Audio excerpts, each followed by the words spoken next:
હું દિનેશ કુમાર નરસિંહભાઈ પટેલ રોયલ ગ્રુપનો એક મેમ્બર છું, રિટાયર્ડ ડેપ્યુટી એન્જિનિયર છું. અમારું આ ગ્રુપ છેલ્લા 10 વર્ષથી આ કાર્ય કરે છે.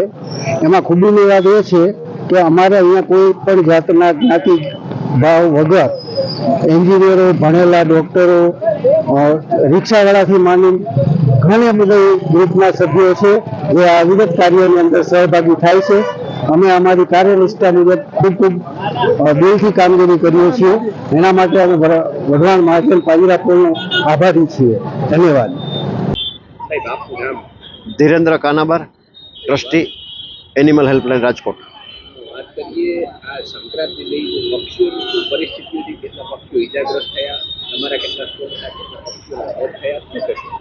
અમારા ટોટલ 6 આવા કંટ્રોલ રૂમ છે જ્યાં પતંગના દોરાથી, તીક્ષ્ણ દોરાથી પક્ષીઓ ઘાયલ થાય છે. એવા 6 સેન્ટરો અમે રાજકોટમાં ચાલુ કર્યા છે. અત્યારે આપ જ્યાં વાત કરી રહ્યા છો એ ત્રિકોણબાગ ખાતે પણ આ કંટ્રોલ રૂમ આપ વિડીયોમાં નિહાળી રહ્યા છો. ટોટલ લગભગ 550 કેસીસ પક્ષીઓની સારવાર માટેના સંસ્થામાં આવ્યા છે. અને ગઈકાલે સાંજે સુધીમાં અમારી પાસે એવું ફિગર છે કે સારવારમાં આવ્યા હોય અને ચાલુ સારવાર હોય એમાંથી 6 જેટલા પક્ષીઓના મૃત્યુ થયા છે. આવા તો હજારો પક્ષીઓ પતંગના દોરાથી દર વર્ષે મૃત્યુ પામે છે અને હજી ચાલુ જ છે.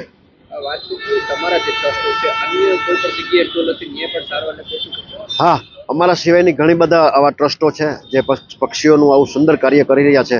એ ઘણી બધી જગ્યાએ રાજકોટમાં સ્ટોલ છે જ અને ત્યાં પણ સારવાર માટે ચોક્કસપણે આવા પક્ષીઓ આવતા જ હોય છે. લોકોને શું અપીલ હોય છે તમારી? પ્રથમ તો અમારી ખાસ રિક્વેસ્ટ એ છે કે બિલકુલ પતંગ ન ઉડાડો, કારણ કે તમારા નિર્દોષ આનંદથી હજારો પક્ષીઓના જીવ દર વર્ષે જાય છે. એટલે પતંગ ન ઉડાડવી જોઈએ.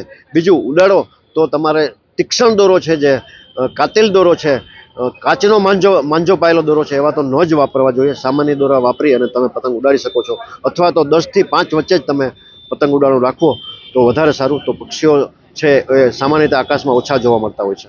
વાત કરીએ આ અભિયાન ક્યાં સુધી ચાલશે? આ સેવા આ અભિયાન તો અમે આજ સાંજ સુધી ત્રિકોણબાગ ખાતે ચાલશું, પણ અમારી હોસ્પિટલ છે એ તો 24 કલાક કાર્ય કરતી હોય છે. એટલે બને એમ છે 10 દિવસ સુધી આ બધા કેસીસ આવતા રહેશે, કારણ કે ક્યાંય દિવાલ ઉપર, ક્યાંય મેડી ઉપર, ક્યાંય અગાસીમાં દોરા લટકતા હોય છે, ઝાડ ઉપર દોરા લટકતા હોય છે, કે ક્યાંય તાર ઉપર દોરા લટકતા હોય છે. એને કારણે તો હજી પક્ષીઓને ઘવાવાનું બનશે જ. તો લગભગ 10 દિવસ સુધી આ કેસીસ આવ્યા કરશે.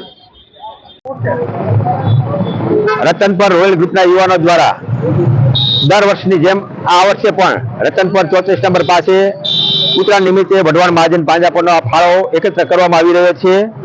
દર વર્ષે જીવદયા પ્રેમીઓનો ખૂબ જ સારો સાથ સહકાર મળે છે અને ગયા વર્ષે પણ 2 લાખ કરતા વધારે રકમ વઢવાણ મહાજન પાંજરાપોળને અર્પણ કરવામાં આવેલ. અત્યારે પણ 1 લાખ કરતા વધારે ફાળો એકત્ર થઈ ગયેલ છે અને અમને પૂરો વિશ્વાસ છે કે 2 લાખ ઉપર અહીંથી ફાળો એકત્ર થઈ જશે. અહીંયા આવેલો સંપૂર્ણ દાન રોયલ ગ્રુપના યુવાનો, સેવાભાવી કાર્યકર્તાઓ, રાહદારીઓ, વાહન ચાલકો, કાર ચાલકો, એસટી બસના ડ્રાઈવર, કંડક્ટરનો સારો અમને સાથ સહકાર મળી રહ્યો છે. આ અવિરત કાર્ય છેલ્લા 25 વર્ષથી વઢવાણ મહાજન પાંજરાપોળ માટે રતનપરના સેવાભાવી યુવાનો દ્વારા કાર્ય થઈ રહ્યું છે. તેમાં નાના મોટા દરેક સમાજના સ્વયંસેવકો સેવા આપી રહ્યા છે.